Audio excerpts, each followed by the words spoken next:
Кыргызстанда акыркы айларда эттин баасы кескин жогорулады. Бул жагдай коомчулуктун жана мамлекеттик органдардын көңүлүн буруп келет.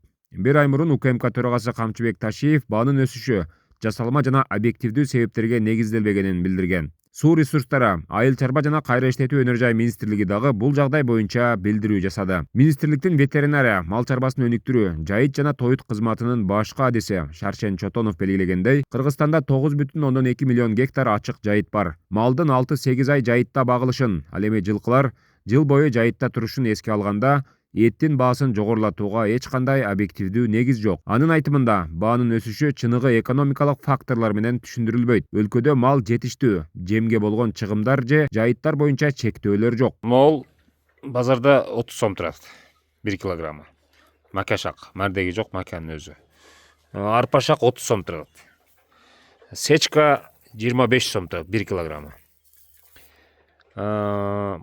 Балыктын уну 80 сом турат 1 килограммы.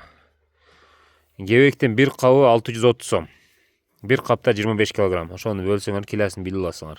Ошондуктан эттин туруктуу баасын камсыз кылууга баардык шарттар бар. Баанын өсүшүнүн негизги себеби ортомчулар тарабынан жасалган иш. Чотонов түшүндүргөндөй, ички рынокто баанын көрсөткүчү катары чет өлкөгө сатылган тирүү малдын экспорттук баасы колдонулат. Ортомчулар эттин килограммын 400-500 сомдон сатып алып, базарда 700-900 сомдон сатышат. Ал эми өкмөттүн токтому боюнча баа 700 сомдон ашпашы керек. Жеке сатуучулар көзөмөлдүн жоктугунан пайдаланып, бааны нормадан жогору көтөрүп жатышат. Чыныгы үстөк баа 50 сом 100 сомду гана түзүшү керек, деди адис. УКМК төрагасы Камчыбек Ташиев белгилегендей, өткөндө өкмөт баанын негизсиз көтөрүүгө тыюу салган, токтом кабыл алган. Бирок жерлерде аны аткаруу натыйжалуу жүрбөй жатат. Ташиевдин айтымында, бааны көзөмөлдөөнү монополияга каршы жөнгө салуу кызматы, ошондой эле жергиликтүү бийлик органдары, акимдер, мэрлер жана президенттин ыйгарым укуктуу өкүлдөрү камсыз кылышы керек. Алар токтомдун аткарылышын көзөмөлдөп, мыйзам бузууларды убагында токтотушу зарыл. Бирок Ташиев белгилегендей, жергиликтүү бийлик буга жетиштүү көңүл бурбай жатат. Ал чиновниктерди бир ай мурун базарларга чыгып, сатуучулар жана кардарлар менен баарлашып, бааларды жеке текшерип, баа түзүү механизмин көзөмөлдөөгө чакырган эле. Мындай жол менен гана